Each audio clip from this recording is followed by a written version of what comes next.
Hello दोस्तों, अब पढ़ते हैं अपन त्रिभुज के बारे में। तो ज्योमेट्री में अगला पार्ट है त्रिभुज। और त्रिभुज में एक त्रिभुज में माध्यिका जो है, माध्यिका कहाँ मिलती है, उससे कौन सा केंद्र बनता है, और उसके बाद है लंब केंद्र क्या होता है, परिकेंद्र क्या होता है, त्रिभुज के अंतःव्रत क्या होते हैं, परिव्रत क्या होते हैं, इस बारे में सारी डिटेल अपन पढ़ेंगे इस वीडियो में। ठीक है, चलिए शुरू करते हैं। सबसे पहले है भुजाओं पर आधारित। तो त्रिभुज होते हैं दो तरह से, मतलब एक होता है भुजाओं पे आधारित और दूसरा होता है कोण पे आधारित। तो सबसे पहले अपन देखते हैं भुजाओं पे आधारित जो है, तो डिपेंडेंट ऑन साइड, वो कौन कौन से होते हैं। तो सबसे पहला है समबाहु त्रिभुज। समबाहु त्रिभुज मतलब इक्विलेटरल ट्रायंगल। तो समबाहु त्रिभुज आप सब जानते हो। समबाहु त्रिभुज का मतलब होता है एक ऐसा त्रिभुज जिसकी तीनों भुजाएं समान हो। तो तीनों भुजाएं समान हो, तीनों की लेंथ इक्वल हो गई। उसके बाद तीनों भुजाएं अगर समान है तो उस त्रिभुज के तीनों कोण भी समान होंगे। और जिस त्रिभुज के तीनों कोण समान हो तो फिर हर एक कोण कितने कितने डिग्री का होगा दोस्तों, 60-60 डिग्री का। क्लियर। उसके बाद आगे सेकंड है सम द्विबाहु त्रिभुज। तो यहां है सम और द्विबाहु त्रिभुज। सम का मतलब हो गया समान, और द्वि का मतलब हो गया दो, और बाहु का मतलब क्या हुआ, बलि नहीं, बाहु का मतलब क्या हुआ, भुजा। तो सम द्विबाहु इसका मतलब है कि एक ऐसा त्रिभुज जिसकी दो भुजाएं समान हो। तो एक ऐसा त्रिभुज जिसकी दो भुजाएं समान हो। अब समझो जैसे ये और ये दोनों त्रिभुज, ये दोनों भुजाएं जो है, अगर मान लो दोनों इक्वल है, जैसे ये भी ए है और ये भी मान लो ए है, ये दोनों इक्वल है। त्रिभुज में एक नियम होता है, वो नियम अब आप ध्यान रखना क्या है।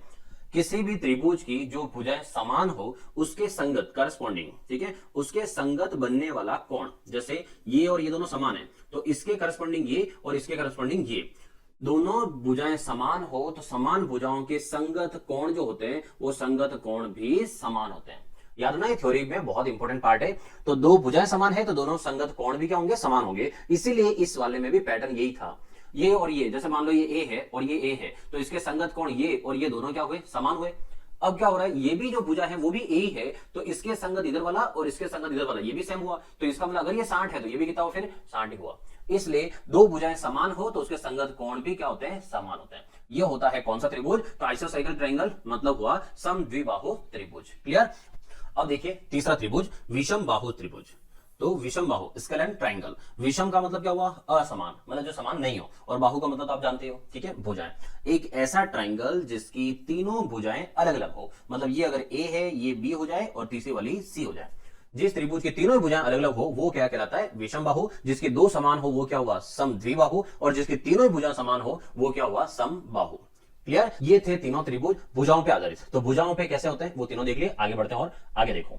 अब है कोण पर आधारित त्रिभुज, और अपने ज्योमेट्री में जो आएंगे वो सबसे ज्यादा मेन पॉइंट यही है कि कोण पर आधारित त्रिभुज कैसे होते हैं। तो कोण पर आधारित का क्या मतलब है, देखो सबसे पहले है न्यून कोण ट्रायंगल, और क्लास में आप जानते हो क्या बोला जाता है इसको, एक्यूट एंगल। ठीक है, तो एक्यूट एंगल ट्रायंगल। अब आते हैं कि इसका मतलब क्या है। तो न्यून कोण त्रिभुज का मतलब है कि एक ऐसा ट्रायंगल जिसका हर एक कोण न्यून कोण हो। और न्यून कोण का आप सब जानते हो, न्यून कोण का मतलब क्या होता है दोस्तों, 0 डिग्री से बड़ा हो लेकिन 90 डिग्री से छोटा हो, एक ऐसा एंगल थीटा। ठीक है, ऐसा एंगल जो 0 से बड़ा हो 90 से छोटा हो। तो न्यून कोण त्रिभुज का मतलब है एक ऐसा त्रिभुज जिसके तीनों ही कोण, ये तीनों के तीनों कोण क्या हो, 90 डिग्री से कम हो। क्लियर। और इसका परफेक्ट एग्जांपल जो होता है, वो परफेक्ट एग्जांपल अभी आपको पढ़ाया है उसमें से याद रखना, वो होता है समबाहु इक्विलेटरल ट्रायंगल, समबाहु त्रिभुज, जिसका प्रत्येक जो कोण है वो प्रत्येक कोण कितने डिग्री का होता है दोस्तों, 60 डिग्री का।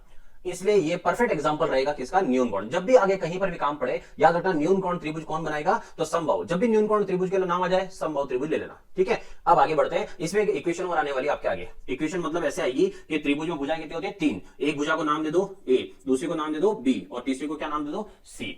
इसका स्क्वायर, इसका भी स्क्वायर और इसका स्क्वायर, इन तीनों की स्क्वायर में, तो इन तीनों में आपस में कुछ रिलेशन होता है, और वो रिलेशन आप सब ने सुन रखा है, पढ़ रखा है। और कौन सा है वो, पाइथागोरस। तो पाइथागोरस ने जो रिलेशन दिया था वो क्या था, आधार स्क्वायर प्लस लंब स्क्वायर बराबर कर्ण स्क्वायर। तो वो तो आप सब जानते होंगे, A square plus B square equal to C square. अगर इक्वल होता है मतलब इन दोनों का जो स्क्वायर है, इन दोनों का स्क्वायर को प्लस करते हो, वो अगर सबसे बड़ी भुजा, सी का मतलब क्या है, सबसे बड़ी भुजा, ठीक है, सबसे बड़ी भुजा, उसको अपन क्या नाम रखेंगे, उसका नाम रखेंगे अपन सी। तो सबसे बड़ी भुजा जो है, यहां पर 3 रिलेशन है, एक ये वाला, एक ये वाला और एक ये। इससे आपके 3 त्रिभुज बनते हैं। कौन सा त्रिभुज है वो आप भी जानते हो, पहला न्यून कोण त्रिभुज, दूसरा समकोण त्रिभुज, और तीसरा आएगा अधिक कोण त्रिभुज। इन तीनों में से अगर वो एग्जाम में पूछना चाहे कि बताओ न्यून कोण त्रिभुज की इसमें से कौन सी कंडीशन है, तो बहुत सारे बच्चे जो है एग्जाम में भूल भी जाते हैं कि पता नहीं कौन सी कंडीशन थी। तो मैं आपको एक कंडीशन समझाता हूं। अगर एग्जाम में भूल जाते हो तो क्या याद रखना, न्यून कोण का नाम आता है, किसका नाम याद रखना, समबाहु का। याद रखोगे किसका नाम, समबाहु का। एक समबाहु त्रिभुज बना लेना छोटा सा, ये समबाहु त्रिभुज, इसकी तीनों भुजाएं मान लो कोई भी 1 2 3 4 आपकी मर्जी हो जो भुजा मान लो, तो तीनों भुजाएं क्या होगी 3 3 3। अब आपको ये रिलेशन चेक करना है। अच्छा ये आपको पता है कि ये क्या है, ये समबाहु त्रिभुज है और न्यून कोण त्रिभुज है, तो न्यून कोण त्रिभुज का रिलेशन आपको कौन समझा देगा, समबाहु। और रिलेशन में अब इसको डालते हैं, तीनों भुजाओं का नाम, तो इसको एक को ए मान लो, एक को बी और एक को क्या मान लो सी। अब रिलेशन चेक करते हैं, A square plus B square और ये सी स्क्वायर, ये हो गया 3 स्क्वायर प्लस 3 स्क्वायर और ये हो गया 3 स्क्वायर। 3 स्क्वायर कितना हो गया 9, 3 स्क्वायर कितना हो गया 9 और ये भी कितना है 9, 18 है और ये 9 है, तो ऑब्वियस सी बात है कौन बड़ा हुआ, 18 बड़ा हुआ। तो इसका मतलब 18 बड़ा हुआ, मतलब ये रिलेशन जो है वो रिलेशन कुछ ऐसा आया। और इससे ये प्रूव हो गया कि जो भी न्यून कोण त्रिभुज बनेगा वो न्यून कोण त्रिभुज इस कंडीशन में बनेगा। ठीक है, अब एग्जाम में अगर आपको इतना भी नहीं करना हो और डायरेक्ट याद रखना हो कि डायरेक्ट कैसे याद रखेंगे, तो मैं आपको बताता हूं डायरेक्ट कैसे याद रखना है। ठीक है, थोड़ा कलर चेंज कर लूं। अब बताता हूं आपको कि जब भी कभी पता करना हो कि कौन सा क्या है, तो यहां मैं लाइन लिख रहा हूं, क्या याद रखना, सी स्क्वायर क्या है। ठीक है, क्या याद रखोगे दोस्तों, सी स्क्वायर क्या है, बस ये याद रख लेना आप। तो मतलब सी स्क्वायर क्या है, इसका मतलब सी स्क्वायर छोटा है, सी स्क्वायर बराबर है या सी स्क्वायर बड़ा है, यही आपका आंसर आएगा। कैसे, अपना जुगाड़ देखो कैसे काम करेगा।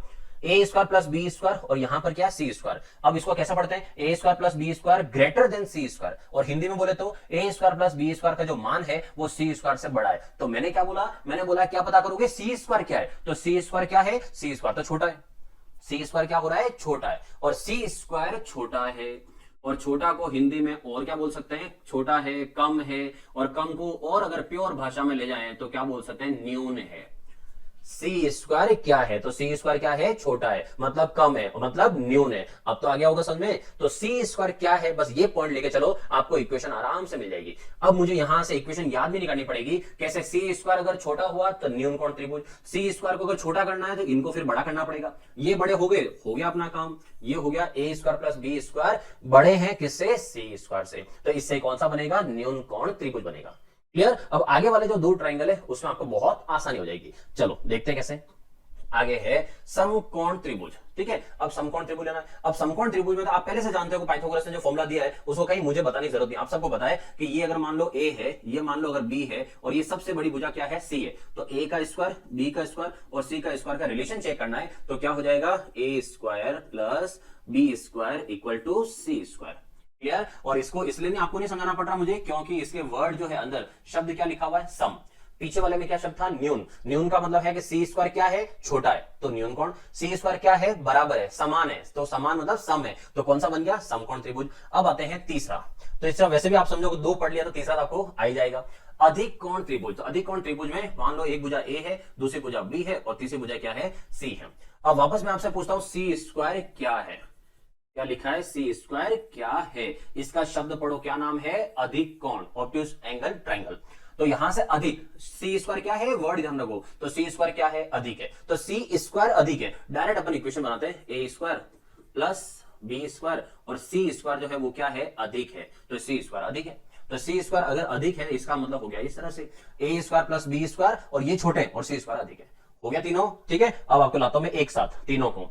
न्यून कोण त्रिभुज, तो न्यून कोण त्रिभुज में क्या बोला, सी, यहां ऊपर लिख देता हूं, हर एक का आंसर कैसे दोगे, सी स्क्वायर क्या है, और सी स्क्वायर क्या है ये कौन बताएगा, ये बताएगा त्रिभुज के खुद नाम। पहला न्यून, दूसरा क्या है, सम, तीसरा क्या है, अधिक। ये तीनों नाम आपको इसका रिलेशन बताएंगे। तो पहला नाम क्या है, न्यून, तो सी स्क्वायर क्या है, न्यून है, इसका मतलब ये वाले बड़े हैं, सी स्क्वायर तो छोटा है। फिर है सम, मतलब सी स्क्वायर क्या है, सम है, मतलब समान है। ठीक है, तीसरा क्या लिखा, अधिक कोण, मतलब सी स्क्वायर क्या है, सी स्क्वायर अधिक है।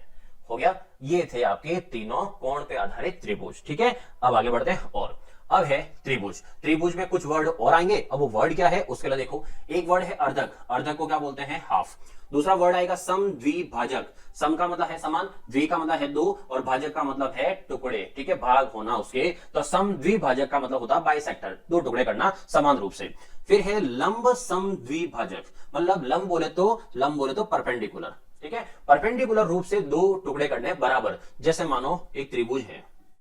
ठीक है, अब इस त्रिभुज में अगर लंब समद्विभाजक करना हो, जैसे मान लो भुजा है, इस साइड का लंब समद्विभाजक करना है, इसका मतलब हुआ कि मुझे एक सीधी लाइन खींचनी है जो यहां पर 90 डिग्री बना सके। तो 90 डिग्री अगर यहां बनाता है तो उसे कहते हैं कि लंब डाल दिया आपने इस भुजा के ऊपर, ठीक है। तो ये कहलाता है इस साइड का लंब समद्वि भाजक, भुजा का लंब समद्वि भाजक। ये 3 पॉइंट अभी काम आने वाले हैं, इसलिए इन 3 को मैंने पहले आपको बता दिया है। अब चलते हैं आगे कि यहां पर अपन पढ़ रहे हैं क्या, वो पढ़ रहे हैं अपन त्रिभुज के केंद्र। क्या पढ़ रहे हैं दोस्तों? त्रिभुज के केंद्र। त्रिभुज के केंद्र कौन कौन से होते हैं, जिसमें सबसे पहला है केंद्रक। तो केंद्रक किसे कहते हैं उस पॉइंट पे आते हैं। तो केंद्रक, केंद्रक के लिए सबसे पहले लाते हैं अपन त्रिभुज को। ये ले लो त्रिभुज, थोड़ा कलर दूसरा ले लेता हूं, व्हाइट ले लेते हैं। यहां से ये है, अब आते हैं पॉइंट पे। तो इस त्रिभुज में केंद्रक, तो सबसे पहला पॉइंट दोस्तों क्या है, केंद्रक। केंद्रक कैसे कहते हैं? केंद्रक सेंट्रोइड, केंद्रक कहते हैं त्रिभुज की माध्यिका। माध्यिका मीडियन, माध्यिका कौन सी? जो त्रिभुज के शीर्ष है, शीर्ष कितने हुए 3, शीर्ष से सम्मुख भुजा मतलब सामने वाली भुजा के मध्य बिंदु पर जाकर जो लाइन मिलती है उसे कहते हैं माध्यिका। और हिंदी वर्ड भी समझो, माध्यिका, मध्य का, आपने ये नाम भी सुना होगा माध्यिका को, और क्या बोलते हैं मध्य का। मध्य का मतलब हो गया मीडियन, मतलब मिड पॉइंट। तो इस भुजा का जो मिड पॉइंट होगा, सेंटर पॉइंट होगा, वहां से आएगी और इसके सेंटर पॉइंट पे मिलेगी, वो कहलाती है माध्यिका, ठीक है। अब यहां से सेंटर पॉइंट पे मिलाते हैं, जैसे यहां से ले लिया, इसके सेंटर पॉइंट पे यहां मिल गई, ठीक है। इधर से ले लेते हैं, जैसे ये शीर्ष, इस शीर्ष से इसके सेंटर पॉइंट पे इधर मिला देते हैं। और तीसरा यहां से, अब यहां से मिलाते हैं, यहां से कॉर्नर से, इस कॉर्नर से इधर मिलाते हैं। अब आपने सबको पता होगा स्कूल में, जैसे मैं इधर से बता देता हूं, ये देखो, अगर इधर कहीं जा रहे हैं अपन, कहां गया, ये है, ठीक है। अगर सेंटर पॉइंट इसका यहां कहीं बन रहा हो, आप सबको पता है सेंटर पॉइंट अगर यहां से नहीं मिल रहा हो, तो स्कूल की आप कहानियां सब जानते हो, अगर नहीं मिल रहा तो भी कोई फर्क नहीं पड़ता, अपना तो सेंटर पॉइंट यहीं बनाते थे मजबूरी में, क्योंकि अपन को सेंटर पॉइंट वो बनाना होता था। तो कहने का मतलब ये है कि त्रिभुज के तीनों शीर्ष से जो सामने वाले भुजा पर लाइन जाती है और जो सेंटर पॉइंट पे जाके मिलती है, इस सेंटर पॉइंट यहां जहां ये सब मिली है, इस सेंटर पॉइंट को क्या बोलते हैं? इसे केंद्रक बोलते हैं। और जब आप लोग सब स्कूल में पढ़ाने जाओ, मतलब जो टीचर है खास करके, अगर आप पढ़ाने जाते हो तो याद ना, जब कभी लाइन नहीं मिले तो बच्चों को सिखा देना कि बीच में गोला थोड़ा सा बड़ा कर देना, ऑटोमेटिक मिल जाएगी सब नीचे, कोई नहीं देखेगा, ठीक है। पॉइंट समझना। तो केंद्रक का मतलब क्या हुआ? केंद्रक का मतलब है कि त्रिभुज के तीनों शीर्ष से माध्यिकाएं जो खींची जाती है, वो तीनों माध्यिका जहां पर मिलती है वो क्या कहलाता है? केंद्रक कहलाता है। Clear point? चलो अगला देखो, अगला केंद्र और कौन सा है? अगला लिखा हुआ है अंतः केंद्र, मतलब इन सेंटर। अंतः केंद्र से आप अगर सर्कल बनाओगे तो सर्कल का नाम पड़ेगा अंतःवृत्त, ठीक है। इनर सर्कल जो बनता है अंतःवृत्त। तो अब सोचो, इस वर्ड से समझो, अंतः केंद्र और अंतःवृत्त, इसका मतलब है अंदर की तरफ बनने वाला सर्कल। और अगर अंदर की तरफ मुझे सर्कल बनाना है तो उसका सेंटर भी कहां होगा? अंदर ही होगा। तो इसका मतलब अंतः केंद्र जो होता है वो कहां होगा? अंदर होगा, तभी तो यहां बनेगा। अब आते हैं कि अंतः केंद्र बनाएंगे कैसे, मतलब जो सेंटर पॉइंट है वो पॉइंट कैसे बनेगा। तो अंतः केंद्र कैसे बनता है उस पॉइंट पे आते हैं। तो अंतः केंद्र बनाना है तो अंतः केंद्र के लिए बहुत सारे जानते होंगे, जो नहीं जानते हैं उन्हें मैं बता दूं। अंतः केंद्र बनता है दोस्तों जो कोण है, एंगल, ठीक है। कोण, कोण कौन से? यहां पर 3 वर्टेक्स, 3 शीर्ष है, 3 शीर्ष है तो कोण भी कितने हुए? 3 कोण हुए। कोणों के अर्धक, ठीक है, पूरा लिख देता हूं यहां पर, कोणों के अर्धक, ठीक है। कोणों के अर्धक जहां पर मिलते हैं, तो कोणों के अर्धक, आधा आधा, कोण को आधा आधा करो, वो जहां पर मिलते हैं वो वाला क्या कहलाता है? अंतः केंद्र कहलाता है। अब ये कि कोणों के अर्धक कहां मिलते हैं, कैसे पता करें? तो देखो, इसके लिए प्रैक्टिकली में क्या करते हैं, तो प्रैक्टिकल में ऐसा होता है, ये एक लाइन खींची जाती है ऐसे, कर्व, लाइन में कर्व, ऐसा कर्व बनाते हैं। उसके बाद क्या करते हैं, आप सब जानते हो प्रकार नॉब, नॉब तो आप सबको पता है, ऐसा रख के फिर अपन ऐसे चाप काटते थे स्कूल में, बस वही नॉब। तो कैसे रखना है, यहां से एक हाथ यहां रख के एक कट इधर लगाना है, एक यहां पर रख के एक कट इधर लगाना है, ऐसे। तो इस तरह से जो कट लगाए जाते हैं, ठीक है, अभी तो मैंने ऐसे लगा दिया हाथ से, यहां जो कट लगाते हैं वो कट जैसे यहां से लेके इधर कहीं लगाओ और इधर से इधर कहीं लगाओ, ये कट को आपको इस पॉइंट से मिलाना होता है। तो यहां से मिलाते हैं, यहां से ऐसे, ठीक है, यहां के जाके ये ऐसे मिलता है सेंटर। तो यहां होता है ये सेंटर। अब देखो ये जो लाइन है, क्या लाइन बैठ रही है? यहाँ बैठेगी नहीं, तो अब ये लाइन नहीं बैठती, इसको उड़ाना पड़ेगा, और इस लाइन को उड़ाएंगे तो यहां से ये तो पूरा गायब हो जाएगा अपना डायग्राम ही, छोड़ो फिर। तो यहां से क्या करना पड़ेगा, अब मैं आपको यहां से मिटा देता हूँ कि ये सेंटर हो गई है, सेंटर में लाइन। अब इधर से सेंटर लाइन हो गई, अब इधर से भी लानी पड़ेगी, तो यहां से भी लेके आते हैं, यहां से सेंटर लाइन, ये बिल्कुल सेंटर से उधर से जा रही हो, एक इधर से आ गई और एक लाइन इधर से लानी पड़ेगी, ये भी सेंटर में, यहां से सेंटर लाओ, ये सेंटर। मिले नहीं मिले आपको तो मिलानी है, ठीक है। अपना काम क्या है, बस मिलाना है, जो मिल जाए आगे उनकी जिंदगी चाहे जैसे गुजारे, अपना काम है उनको मिलाना है बस। तो यहां से अपन ने मिला दिया। अब देखो त्रिभुज के 3 शीर्ष हो गए, त्रिभुज के तीनों शीर्ष से यहां पर 3 कोण बने, इन तीनों कोणों की जो अर्धक है, कोण का आधा आधा कर दिया, तो तीनों कोणों के अर्धक जहां पर जाके मिलते हैं, तो तीनों कोणों के अर्धक जहां पर मिलते हैं वो वाला क्या कहलाता है? अंतः केंद्र कहलाता है। क्लियर? अब तो क्या हुआ, अंतः केंद्र, कोणों के अर्धक। आगे बढ़ते हैं और कौन सा केंद्र है, तो आगे देखो। और अगर आप इससे जैसे पीछे वाले में वापस आता हूं, इससे अगर आप सर्कल बनाना चाहते हो तो सर्कल बनाना हो तो यहां से ऐसे ये जो बनाओगे आप सर्कल, कौन सा वाला, ये अंदर वाला, और ये अंदर वाला सर्कल क्या कहलाएगा दोस्तों, ये सर्कल कहलाएगा अंतःवृत्त। क्या कहलाएगा, अंतःवृत्त। तो इनर सर्कल जो कहलाता है वो अंतःवृत्त जो है वो ये है, किससे बनता है, अंतः केंद्र से।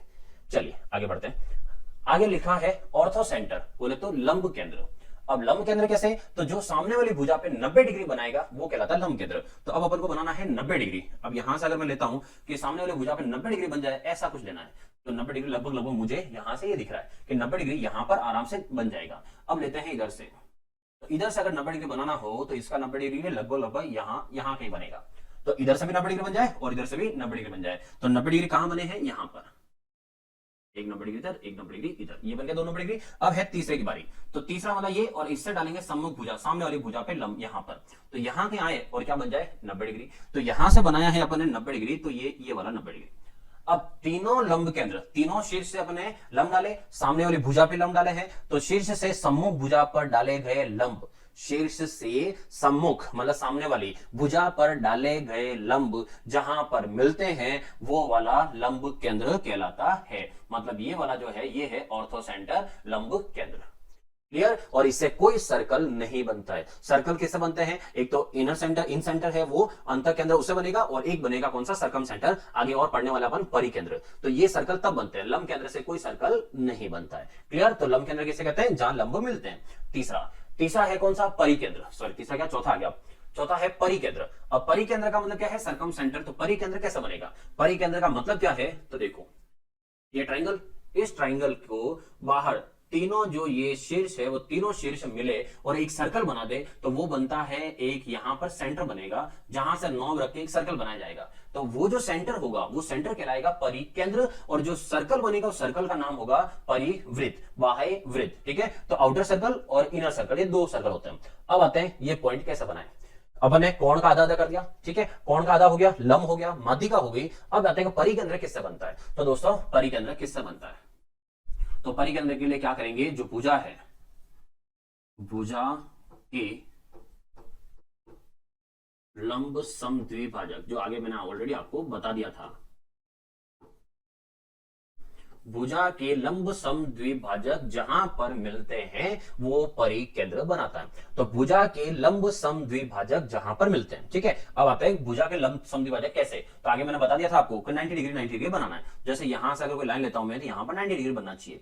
तो जो 90 डिग्री बना दे ऐसे, तो यहां से ये 90 डिग्री, इधर देखो इधर भी 90 डिग्री, जो भुजा साइड के सेंटर पॉइंट, अच्छा लंब होना चाहिए मतलब 90 डिग्री, और समद्विभाजक, समद्विभाजक का मतलब यह है कि बराबर आधा आधा होना चाहिए। अभी ऐसा नहीं होता, ये तो मैंने लाइन आपको डायरेक्ट बता दी, चलो मैं पूरा रिटर्न बता आपको। एक्चुअल में प्रैक्टिकली में कैसा होता है, यहां पर एक नॉब रखते हैं और नॉब रख के यहां से एक सर्कल काटा जाएगा ऐसे, फिर यहीं से एक सर्कल काटा जाता है इधर से, फिर उधर से एक सर्कल काटा जाता है ऐसे, और इधर से ये यहां से कर्व, सॉरी मैं सर्कल बोल गया था, कर्व, तो यहां से चाप कर्व काटे जाएंगे और यहां से इसको ऐसे मिलाएंगे, तो यहां से। लेकिन आप देखो यहां से मैंने हाथ से ऐसे किया है, इसलिए क्रॉस बिल्कुल मिले नहीं है। तो 90 डिग्री जो बनाते हैं ये लंब समद्विभाजक बनाते हैं, वो कैसे बनाते हैं, तो उसके लिए क्या तरीका होता है दोस्तों, जो भुजा है उस भुजा के यहां पर नॉब रखो, यहां से एक कट इधर एक कट उधर, ऐसे एक उधर रख के एक कट इधर से एक कट इधर से, जो कट मिलते हैं उन्हें, उस लाइन को क्या बोलते हैं, लंब समद्विभाजक। लेकिन अब आपको समझाता हूं कि लंब समद्विभाजक तो हो गया ऐसे, लेकिन ये ऐसे दिखेगा सही नहीं, तो मैं आपको प्रॉपर बताता हूं कैसे। तो यहां से मान लो मैं यहां सेंटर ले लेता हूं, ये सेंटर से ऐसे काट दिया, ये इधर से कट गया। अब इधर से लाते हैं, इसका सेंटर होगा तो यहां कहीं इसका सेंटर बनेगा ऐसे, ठीक है। मैं थोड़ा सा ध्यान से देख लेता हूं इस तरह से। अब तीसरा वाला भले बने कि नहीं बने, मुझे इससे ले जाना ही पड़ेगा ऐसे, ठीक है, समझ रहे हो। ये सब स्कूली कहानी है, आप जिस स्कूल में पढ़ रहे हो वहां से मैं भी पढ़ के निकला हुआ हूं, तो आप समझ सकते हो कि स्कूल की विद्याएं क्या होती है। यहां से ये मिलाया, इधर से 90 डिग्री ये हो गया, इधर से 90 डिग्री ये हो गया, और तीनों को यहां पर मिला दिया, और यहां पर गोला कर देना बड़ा वाला, तो ऑटोमेटिक तीनों मिल जाएंगे इस पर्दे के पीछे, ठीक है। पर्दे के पीछे कोई नहीं देख रहा है, सब मिल जाएंगे यहाँ पे। तो परिकेंद्र, परिकेंद्र कौन सा हुआ, भुजाओं के, भुजा तो सिंगल हो गई, 3 भुजाएं, तो क्या बोलेंगे, भुजाओं के लंब समद्विभाजक, भुजाओं के लंब समद्विभाजक जहां पर मिलते हैं वो वाला केंद्र क्या कहलाता है, परिकेंद्र कहलाता है। क्लियर हो गए चारों केंद्र। अब आता हूं सबको एक साथ लेके आता हूं। ये आपके सामने सब एक साथ है। तो यहां से देखो एक हटाया मैंने, कौन सा, केंद्रक, क्योंकि केंद्रक जो है वो अलग रहता है। केंद्रक बनता है किससे, माध्यिकाओं को मिलने से। अब आते हैं तीन, अंतः केंद्र, लंब केंद्र और परिकेंद्र। ये तीन है और ये तीन पूछे जाते हैं एग्जाम में किसके लिए, वो ये त्रिभुज है। एक तो है न्यूनकोण त्रिभुज, समकोण त्रिभुज और कौन सा है, अधिक कोण त्रिभुज। तो तीन त्रिभुज है और तीन क्या है, उनके केंद्र है। अब आते हैं यहां से बारी कि कौन कहां कहां बनेगा। सबसे पहले अपन बनाते हैं यहां से ये न्यूनकोण। तो न्यूनकोण त्रिभुज में तीनों केंद्र बना बना के आपको बताता हूं कैसे बनेगा। फिर अंतः केंद्र इधर बनाएंगे। तो पहले ये दो लाइन तो आपको याद ही होगी, बहुत सारे जो पहले से पढ़ के बैठे हुए हैं। तो अंतः केंद्र, अंतः केंद्र कैसे बनता है दोस्तों, अंतः केंद्र के लिए क्या पढ़ा अपन है, कोणों के, यहां से कोणों के क्या है, समद्विभाजक, कोणों के समद्विभाजक। तो यहां से एंगल इधर से इधर ले गए, इधर से इधर ले गए और यहां से यहां लेके आ गए, ये बन गया, ठीक है, अंतः केंद्र। लंब केंद्र, तो लंब केंद्र कैसे बनता है, यहां से लंब केंद्र बनता है ये 90 डिग्री बनाना है, यहाँ के बन रहा है 90 डिग्री, एक 90 डिग्री इधर से बनाना है, ये यहाँ बन रहा है 90 डिग्री, एक इधर से बनाएंगे तो एक ऊपर से इधर बनेगा, ये यहाँ पर ये 90 डिग्री, ये बन गए तीनों 90 डिग्री। फिर चलते हैं परिकेंद्र। तो परिकेंद्र बनाना है लेकिन किसका, न्यूनकोण त्रिभुज में। अभी न्यूनकोण त्रिभुज ही चल रहा है। तो परिकेंद्र में क्या पढ़ते हैं, भुजाओं के लंब समद्विभाजक। तो भुजा को आधा आधा करना है, ये भुजा का आधा आधा इधर हो गया, ये भुजा का आधा आधा, यहाँ ये सेंटर है, ये आधा आधा इसका हो गया, और इस भुजा का आधा आधा ये यहाँ से इधर हो गया। तीनों जहां पर मिलते हैं वो तीनों मिलेंगे, वो वाला क्या हो जाएगा, परिकेंद्र हो गया। अब एक पॉइंट समझने वाली बात है, वो पॉइंट देखो आप। तो वो पॉइंट क्या है, अभी समझाता हूं आपको। इस वाले त्रिभुज में क्या पता कर रहे थे अपन, अंतः केंद्र है कौन से तीनों, ये है, बात हो रही है न्यूनकोण त्रिभुज की। तो ये तीनों ही न्यूनकोण त्रिभुज है। न्यूनकोण त्रिभुज का अंतः केंद्र कहां होता है, अंदर। लंब केंद्र कहां होता है, अंदर। परिकेंद्र कहां होता है, अंदर। इसका मतलब क्या समझाया कि न्यूनकोण त्रिभुज के सारे केंद्र कहां होते हैं, त्रिभुज के अंदर की तरफ। क्लियर, तीनों ही केंद्र कहां होते हैं, त्रिभुज के अंदर की तरफ होते हैं। सेकंड, समकोण। तो समकोण, अब पढ़ते हैं समकोण के लिए। दूसरा एक काम और करता हूं मैं आपको, पहले कुछ डायरेक्ट चीजें बताता हूं जो ध्यान रहे। पहले मैं सबके अंतः केंद्र एक बार और आपको बता देता हूं। तो बात करते हैं अंतः केंद्र। अंतः केंद्र देखो, अब आते हैं समकोण त्रिभुज में। समकोण त्रिभुज का अंतः केंद्र। तो समकोण त्रिभुज में सबसे पहले अपन क्या करते हैं, समकोण त्रिभुज में यहां पर करते हैं आधा आधा। तो इसका करते हैं 90 डिग्री का आधा आधा, ये हो गया 90 डिग्री का आधा। फिर इस वाले एंगल का करते हैं आधा आधा, तो यहां से ये आधा आधा हो गया, और इस वाले का करेंगे आधा आधा, जो यहां पर आ जाएगा। ठीक है, ये क्या बन गया इसका, अंतः केंद्र। क्या बना दोस्तों, अंतः केंद्र, ये वाला, ये हो गया अंतः केंद्र। अब आते हैं तीसरे में। तीसरा है अधिकोण त्रिभुज, और अधिकोण त्रिभुज का भी क्या निकाल रहे हैं अपन, अंतः केंद्र। तो अंतः केंद्र बनता है कोण को आधा आधा करने से। तो इसके कोण को आधा आधा करते हैं, तो इसके कोण को आधा आधा करते हैं, तो कुछ ऐसा, ठीक है। फिर यहां से इसका अंतः केंद्र आधा आधा करेंगे, कुछ ऐसा, और इसका आधा आधा करेंगे तो यहां से ये वाला, ठीक है। तीनों के कोण को आधा आधा करने से वो यहां पर मिले। अब आपको मैं बता रहा हूं कि आपको एग्जाम में ये सब करने की नौबत नहीं आएगी, इसके लिए कुछ जुगाड़ है। वो जुगाड़ क्या है, वो जुगाड़ समझना। अंतः केंद्र का मतलब क्या होता है, अंतः केंद्र का मतलब ही है कि अंदर की तरफ केंद्र, ठीक है, वर्ड समझना। अंतः केंद्र मतलब अंदर की तरफ केंद्र, मतलब त्रिभुज कोई भी हो तीनों में से, इनके अंतः केंद्र त्रिभुज के अंदर ही बनते हैं, त्रिभुज के अंदर ही बनते हैं, पहला पॉइंट। दूसरा था यहां पर न्यूनकोण। न्यूनकोण के कोई भी केंद्र हो, न्यूनकोण त्रिभुज के कोई भी केंद्र हो, तो न्यूनकोण त्रिभुज के कोई भी केंद्र हो, वो तीनों के तीनों केंद्र कहां बनेंगे, त्रिभुज के अंदर ही बनेंगे। तो न्यूनकोण का परफेक्ट एग्जांपल आपको मैंने बताया था, क्या होता है, समबाहु त्रिभुज। समबाहु त्रिभुज का कोई भी केंद्र हो वो अंदर ही बनेगा, और किसी का भी अंतः केंद्र हो वो अंदर ही बनेगा। ठीक है, यहां तक तो कुछ याद ही नहीं करना। फिर अब आपके पास सामने पॉइंट कितने हैं, 4। इन 4 पॉइंट को आपको समझना है। अब कैसा समझना है वो भी समझा देता हूं। इसका भी जुगाड़ याद रखो, तो एक जुगाड़ बताता हूं। ठीक है, आप क्लास के अंदर बैठे हुए हो, और जो मेरे से ऑफलाइन पढ़ चुके हैं वो तो सब ये कहानी जानते ही हैं। आप क्लास में बैठे हुए हो, अब आपको क्लास से भागना है, जाना है, तो सबसे पहले आप कहां तक जाओगे, क्लास की बाउंड्री तक जाओगे। क्लास की बाउंड्री तक मतलब गेट तक, खिड़की तक, ऐसे जहां से बाहर निकलना है वहां तक आप पहुंचोगे। फिर आप देखोगे कोई देख तो नहीं रहा है, ठीक है, आपको पता है कोई नहीं देख रहा है, लेकिन आगे लोगों को पता है कि सब देख रहे हैं। तो अब ये आप बाउंड्री पे पहुंचे, फिर आप इधर उधर देख रहे हो, और फिर आपको लगा कोई नहीं देख रहा, फिर आप भाग जाओगे। समझना, आप क्लास के अंदर बैठे हो, अब आप सेकंड में कहां जाओगे, बाउंड्री पर जाओगे। बाउंड्री से देखोगे आप, और बाउंड्री से आपको पता चला कोई नहीं देख रहा है, फिर आप भाग जाओगे। ठीक है, अब कहानी में जो मैंने पिरोया है उसको मैं प्रैक्टिकली लाता हूं कैसे। अब आते हैं अपन इस पॉइंट पे कि लंब केंद्र बनाते हैं। तो लंब केंद्र देखो क्या होता है, लंब केंद्र का मतलब है 90 डिग्री बनाना है। अब इस कोने से अगर मैं यहां से चलूं तो इसका 90 डिग्री जो बनाऊंगा वो तो यही बनेगा।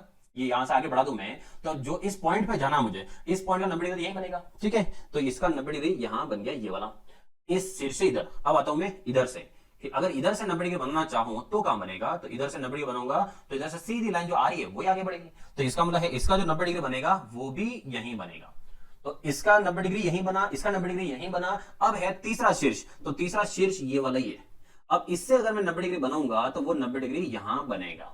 तो इसका मतलब हुआ कि इसका 90 डिग्री यहां, ये सामने इस भुजा पर, क्योंकि 90 डिग्री कहां बनाते हैं अपन, ये शीर्ष से इधर लाइन डाली, यहां 90 डिग्री बना, इधर से इधर ये डाले, यहां 90 डिग्री बना, और इधर से ये वाला, ये 90 डिग्री बना। इसका मतलब तीनों अगर देखा जाए तो तीनों कहां पर मिल रहे हैं दोस्तों, तो तीनों मिल रहे हैं यहां पर, ये वाला पॉइंट, यहां पर तीनों के तीनों लंब केंद्र मिल रहे हैं। तो तीनों के तीनों लंब केंद्र जो मिल रहे हैं वो पॉइंट, तो तीनों के तीनों लंब केंद्र अगर आपको थोड़ा सा लाइट डार्क करके बताऊं तो कुछ ऐसे, ये वाला हिस्सा, ठीक है, ये वाला हिस्सा जहां आपको नजर आ रहा हो वो वाला, ये वाला दिख रहा होगा अब तो त्रिभुज में समकोण त्रिभुज का शीर्ष, कौन सा शीर्ष, समकोण वाला, 90 डिग्री वाला, 90 डिग्री वाला जो शीर्ष है वहां उस शीर्ष पर तीनों मिलते हैं और वहां क्या बनाते हैं, लंब केंद्र बनाते हैं। क्लास के अंदर था बंदा, अब कहां आया, बाउंड्री पे आ गया, ठीक है। एग्जाम में याद नहीं करना है, प्रैक्टिकली आप चीजें बना सकते हो। अब कॉर्नर पे आ गया, ये लंब केंद्र हो गया। अब आता हूं मैं आगे, इधर हूं, चलो एक बार इधर आ जाते हैं। ये जो क्लास में बैठे हुए ये कहां तक भाग रहे हैं, एक बार वो भी देख लेते हैं। यहां से 90 डिग्री बनाना है, ठीक है, लेकिन इस बार 90 डिग्री कहां, भुजाओं के लंब समद्वि भाजक, तो यहां से भुजा का लंब समद्वि भाजक, ये 90 डिग्री बना दिया। अब इस भुजा का लंब समद्वि भाजक, तो कुछ ऐसे इधर हो गया। अब तीसरी भुजा, ये इसका लंब समद्वि भाजक, ये यहां से ऐसे, ये भुजा और वो भुजा, तीन भुजाएं, इसका लंब समद्वि भाजक ये, इसका लंब समद्वि भाजक ये, और इसका लंब समद्वि भाजक ये। तीनों के तीनों देखो आप कहां मिल रहे हैं, तो तीनों के तीनों मिल रहे हैं दोस्तों, देखो थोड़ा ध्यान से देखना, ये मिल रहे हैं यहां पर, ठीक है। इसका मतलब ये भी क्या हुई, बाउंड्री। लेकिन इसको क्या बोलेंगे, तो ये बोलेगा यहां कोण, कौन सा कोण है, राइट एंगल, समकोण वाले शीर्ष पर, समकोण वाले शीर्ष पर। और ये कहां मिल रहा है, ये मिल रहा है कर्ण भुजा पर। दोनों के दोनों चेक करो आप, दोनों के दोनों बाउंड्री पर ही मिल रहे हैं। तो क्लास से अगर कोई भागेगा तो सबसे पहले कहां चेक करेगा, बाउंड्री पर। और याद ना, अंदर बैठा तो न्यून कोण है, बाउंड्री पर आ गया है तो इसका मतलब समान हो गया, समकोण हो गया, बीच में आ गया वो, ठीक है। अब बीच में आ चुका है, तो अंदर से बीच में आ चुका है और अब उसको भागना है। तो अब आते हैं तीसरे पॉइंट पे, तो अब लंब केंद्र, इसका लंब केंद्र लेना मुझे, ठीक है दोस्तों। अब समझना, यहां से मैं एक सामने वाली भुजा पे 90 डिग्री डालना चाहूं, यहां 90 डिग्री बनेगा नहीं ना, यहाँ 90 डिग्री बनेगा, तो इसका 90 डिग्री अगर बनाना मुझे यहाँ कहीं बाहर जाना पड़ेगा, तो जाके कहीं 90 डिग्री बन सकता है। तो बाहर कहां जाना पड़ेगा, तो इस लाइन को आगे बढ़ानी पड़ेगी आपको। तो इस लाइन को अगर यहां से मैं लूं तो इस लाइन को मुझे ऐसे कुछ आगे बढ़ानी पड़ेगी, तो जाके इसका 90 डिग्री बना पाएंगे। तो इसका 90 डिग्री बनाने के लिए मुझे इस लाइन को इतना बढ़ाना पड़ा, तो 90 डिग्री यहां बना। अब ये कि ये वापस आगे बढ़ाएंगे वो बात की बात है। अब आगे जाते हैं अपन, यहां से इधर से 90 डिग्री तो डाल दिया आपने, अब इधर से 90 डिग्री ले जाएंगे। 90 डिग्री इधर से कहां, सामने वाली भुजा पर, भुजा कौन सी वाली, ये वाली, इस भुजा पे मुझे 90 डिग्री डालना है। तो भी देख लो आप, क्रॉस ही जा रहा है, क्रॉस में 90 डिग्री तो बनेगा नहीं, तो इससे भी 90 डिग्री डालना है, वो कहां जाएगा, इधर नहीं जाएगा। इससे 90 डिग्री डालने का मतलब है यहां नहीं, इसको भी भुजा को आपको बढ़ानी पड़ेगी और यहां कहीं जाके मिलाना पड़ेगा। तो ये जो भुजा यहां से थी, मैं बनाया था वापस, ये भुजा यहां कहीं जा रही है, तो यहां जो बन रहा है कोण, ये वाला, ये 90 डिग्री, ये 90 डिग्री यहां बनेगा। तो ये हो गया, इस शीर्ष से हो गया, इस शीर्ष से भी हो गया। अब एक शीर्ष ये वाला है, इससे मुझे 90 डिग्री यहां मिलाना है, ठीक है। तो यहां से 90 डिग्री, यहां से एस, ये 90 डिग्री, ये 90 डिग्री जो है अब मिला है यहां से ये, ठीक है। अब वापस समझाता हूं, ध्यान रखना, इस शीर्ष से ये 90 डिग्री, इस शीर्ष से ये 90 डिग्री और इस शीर्ष से ये 90 डिग्री। लेकिन तीनों जो यहां से लंब डाले, क्या वो तीनों लंब अभी कहीं मिले क्या, ये लाइन तो यहां खत्म हो रही है, ये लाइन इधर खत्म हो रही है, ये लाइन इधर है, तीनों कहीं मिले, नहीं मिले। इसका मतलब अपन को तीनों को मिलाना है, तो मिलाना है तो लाइनों को और आगे बढ़ानी पड़ेगी। और आगे अगर बढ़ाओगे तो कैसे बढ़ेगी, देखो ये लाइन है, ये लाइन को अगर मैं बढ़ाऊंगा तो ऐसे कुछ आगे जाएगी, ये लाइन आ रही है यहां से, ये ऐसे आगे जाएगी, और यहां वाली लाइन जो है वो ऐसे आगे जाएगी, ठीक है। तीनों के तीनों लाइनों को आगे बढ़ाओगे तो यहां कहीं जाके ये लाइन मिलेगी। और ये जो है आपका जो त्रिभुज था, वो त्रिभुज तो इतना सा था, तो ये वाला केंद्र कहां चला गया, त्रिभुज के भी बाहर चला गया, त्रिभुज के बाहर चला गया। इसका मतलब वो कौन सा केंद्र हो गया, लंब केंद्र किसका, अधिक कोण। और अधिक कोण वर्ड खुद देखो, ये सब पढ़ाने में टाइम लग रहा है, आपको समझने में टाइम नहीं लगेगा। अधिक कोण का मतलब है अधिक होना, अधिक होना मतलब भाग जाना, न्यून का मतलब है कम होना, मतलब क्लास में बैठे रहना, और सम का मतलब है बीच में आ जाना, बीच में आ जाना मतलब बाउंड्री पर आ जाना। क्लियर। तीसरा लास्ट पॉइंट जो है वो देखो, अधिक कोण का परिकेंद्र बनाना है। परिकेंद्र का मतलब क्या हो गया, परिकेंद्र मतलब वही आधा आधा करो, तो इसका मतलब ये भुजा, अब 90 डिग्री बनाना मुझे, तो इसका 90 डिग्री बनाना हो तो इसका 90 डिग्री ऐसा कुछ बनेगा, देखो, क्योंकि यहाँ 90 डिग्री बनाना, अब मुझे इसका भी 90 डिग्री लेना है, तो इसका 90 डिग्री ऐसे कहीं लेंगे, ऐसे जाएगा। अब आते हैं इस भुजा का 90 डिग्री लेना है, तो इस भुजा का 90 डिग्री लोगे तो वो भी ऐसे ही जाएगा। तो तीनों ही भुजा का 90 डिग्री देखा जाए तो वो कहां गया, तीनों भुजाओं के 90 डिग्री कहां गए, बाहर। इसका मतलब है कि इसका जो यहां से केंद्र है वो भी बाहर गया, इसका जो केंद्र है वो भी बाहर गया, और इसका जो केंद्र है वो कहां है, अंदर है। इसका मतलब कहानी आपको समझ में आ गई होगी, जहां तक मैं समझता हूं समझ में आगे होगी। ठीक है, तो 2 पॉइंट है, ज्यादा कुछ भी नहीं था इसमें। सब न्यून कोण के सारे केंद्र अंदर होते हैं, अंतर केंद्र किसी का भी हो सब अंदर होते हैं। समकोण वाले जो है लंब केंद्र और परिकेंद्र, तो बच्चा क्लास में बैठा था वो अब कहां आ गया, बाउंड्री पे आ गया है, और अधिक कोण का मतलब है वो बाहर भाग गया है। अधिक कोण का मतलब बाहर भाग गया, लेकिन अंतःकोण के बारे में ये बात नहीं होगी, क्योंकि अंतःकोण तो सबके अंदर ही होते हैं। क्लियर, समझ में आ गया? ये थे त्रिभुज के सारे केंद्र। ठीक है, चलो अब देखिए दोस्तों, अगला है अंतः केंद्र जो होता है वो माध्यिका को किस अनुपात में विभाजित करता है। जो अंतः केंद्र, तो त्रिभुज का अंतः केंद्र कौन सा होता है ये अपन ऑलरेडी आगे पढ़ चुके हैं। तो अंतः केंद्र किससे बनता है, कोणों के समद्विभाजक से। तो कोणों के समद्विभाजक से जो अंतः केंद्र बनता है वो माध्यिका जो होती है उसको हमेशा 2:1 में विभाजित करता है। किस अनुपात में, 2:1 में। और कैसे, एक आइडिया बताओ आपको कि याद कैसे रखते हो आप उसके लिए। तो याद रखने के लिए मैं यहां पर एक बना देता हूं सर्कल, ये मान लो। ठीक है, ये हो गया आपका अंतःवृत्त, क्या बोलते हैं इसको, अंदर वाला सर्कल, अंतःवृत्त। अंतःवृत्त किसके कारण बना, तो अंतःवृत्त बना है किसकी वजह से, अंतः केंद्र की वजह से। ये अंतः केंद्र, चलो अब देखो ये जो है यहां से, अब यहां से सेंटर है, सेंटर से अगर मैं यहां तक लाइन खींचता हूं, तो सेंटर से यहां तक जो लाइन खींचते हैं ये क्या कहलाती है दोस्तों, त्रिज्या, रेडियस। ठीक है, ये त्रिज्या होगी। अगर यहां से मैं आपको बोलूं यहां से यहां तक भी लाइन खींच दी जाए, कहां से, केंद्र से, केंद्र से अगर यहां तक लाइन खींच दी जाए तो ये वाली भी क्या होगी, त्रिज्या आर। इसका मतलब समझो, इधर से इधर है तो भी आर, इधर से इधर है तो भी आर। तो यहां पर अगर मैं आर को बोल दूं ये 1 सेंटीमीटर है, तो ये आर ये भी कितनी हुई, 1 सेंटीमीटर। लेकिन फिर भी ऊपर की जो जगह है अभी तक वो खाली है। तो अगर मैं कहूं कि इस लाइन को पूरी मिला दें अपन ऐसे, मतलब ऊपर से लगाकर नीचे तक ऐसे ये लाइन पूरी मिला दी जाए, अब ये लाइन पूरी कितने टुकड़ों में बढ़ जाएगी, तो समझो यहां से लगाकर यहां तक है 1 सेंटीमीटर, यहां से लगाकर यहां तक है 1 सेंटीमीटर। तो जितना ये पार्ट है उतना ही पार्ट ये ऊपर भी है। इसका मतलब है कि ये वाला पार्ट इसके सेम ही है, जो 1 सेंटीमीटर ये हुआ, 1 सेंटीमीटर ये हुआ और 1 सेंटीमीटर ये हुआ। इसलिए कहा जाता है कि जो अंतः केंद्र है वो इस पूरी माध्यिका, ठीक है, माध्यिका को हमेशा 1 और 1 कितना 2, ऊपर बड़ा वाला हिस्सा हो गया 2 और छोटा वाला हिस्सा कितना हो गया 1। इसलिए कहते हैं कि जो अंतः केंद्र है वो माध्यिका को हमेशा किस अनुपात में बांटता है दोस्तों, 2:1 में बांटता है। क्लियर हो गया आपको? तो अंतः केंद्र ये यहां पर थ्योरी का पार्ट भी है, थ्योरी में भी आएगा। और दूसरा ये कि यहां पर जो चीजें दी है ना वो आपको फॉर्मूला भी पूछ सकता है एग्जाम में, आपको अंतःवृत्त की त्रिज्या पूछ सकता है और परिवृत्त की त्रिज्या भी पूछ सकता है। कैसे, देखो जैसे यहां पर है ये वाला पार्ट, अब मैंने क्या किया है, यहां से इधर से ये माध्यिका, इधर से ये माध्यिका, इधर से ये माध्यिका, सब कितना टुकड़ा हो गए, तो यहां से 2:1, 2:1 और 2:1, सब 2:1 में बढ़ गए। अब समझना, ये है 2 तो वो है 1, ठीक है, ये है 2 ये है 1, ये है 2 ये है 1, सब 2:1 में इस तरह से बढ़ गए। दूसरा, यहां से ये भुजा और ये भुजा दोनों क्या है, सेम, क्योंकि माध्यिका हमेशा कहां पर आती है, सेंटर पॉइंट पर आती है। तो सेंटर पॉइंट होने से यहां पर जितनी दूरी होगी वो की वही दूरी ये भी होगी। फिर उसके बाद है कि यहां पर तो सब जगह फिर सेम ही होंगे, जैसे ये वाली इसके सेम होगा और ये वाली जो भुजा है ये वाली इसके सेम होगी, क्योंकि सब में सेंटर पॉइंट है, इसलिए ये सेंटर पॉइंट है आधा आधा हो गया, ये सेंटर पॉइंट है आधा आधा हो गया, ये सेंटर पॉइंट है आधा आधा हो गया। क्लियर? अब आते हैं कि अगर जो ये त्रिभुज है, ये त्रिभुज अगर हो समबाहु, क्या हो दोस्तों, समबाहु त्रिभुज। समबाहु त्रिभुज का मतलब जिसकी तीनों भुजाएं समान है। अब मान लो अगर ये 4 सेंटीमीटर हो, ठीक है, अच्छा 4 तो यहां से हो नहीं पाएगी क्योंकि अगर ये 90 डिग्री बन गया तो फिर इससे तो बड़ी होगी, तो इसका मतलब मान लो 6। ऐसे एक आइडिया बता रहा हूं, ठीक है, ये है 3 तो 6 का ये हो गया 3, आधा हो गया। अब ये भी होगी कितनी, 6, तो इसका भी 3, इसमें भी 3, ये भी 3 और ये भी 3। इससे आपको एक नई चीज मिलती है, और वो क्या मिलती है वो समझो कि त्रिभुज है, इस त्रिभुज के जब आपने माध्यिकाएं तीनों मिलाई, तीनों माध्यिका मिलाने पर यहां पर अंदर कितने टुकड़े हुए दोस्तों, तो अंदर कितने टुकड़े हुए, 1, फिर ये हुआ 2, यहां से आया 3, ये हो गया 4, यहां हुआ 5 और ये हुआ 6।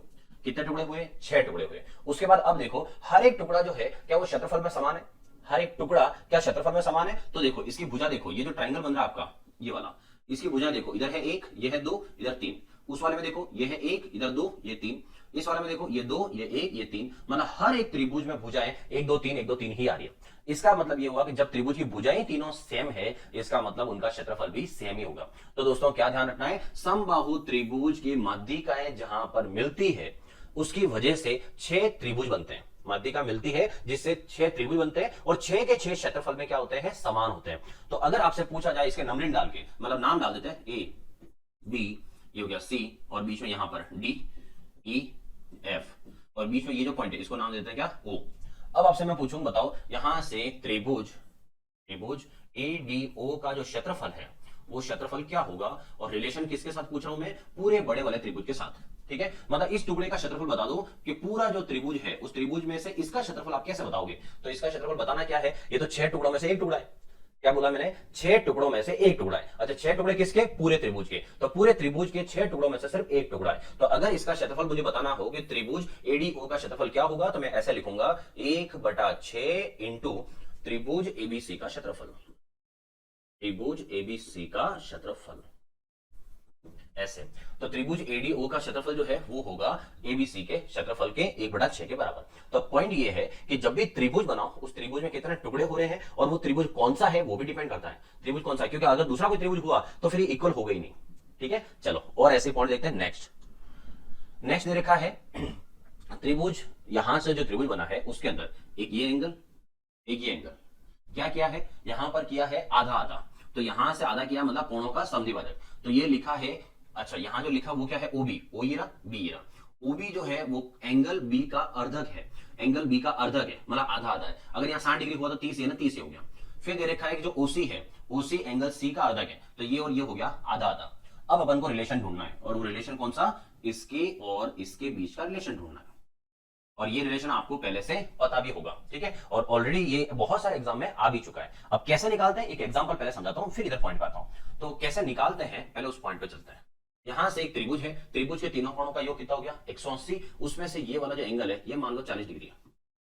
कितना हुआ दोस्तों, 40 डिग्री। अब 180 में से 40 हटा दो, अब कितना हो गया 140। 140 में से क्या कर दो, इधर चाहो तो दोनों सेम सेम भी ले सकते हो और चाहो तो अलग अलग भी ले सकते हो। तो अपन अलग अलग ही लेते हैं। यहां से मैं इसको ले लेता हूं 70 डिग्री।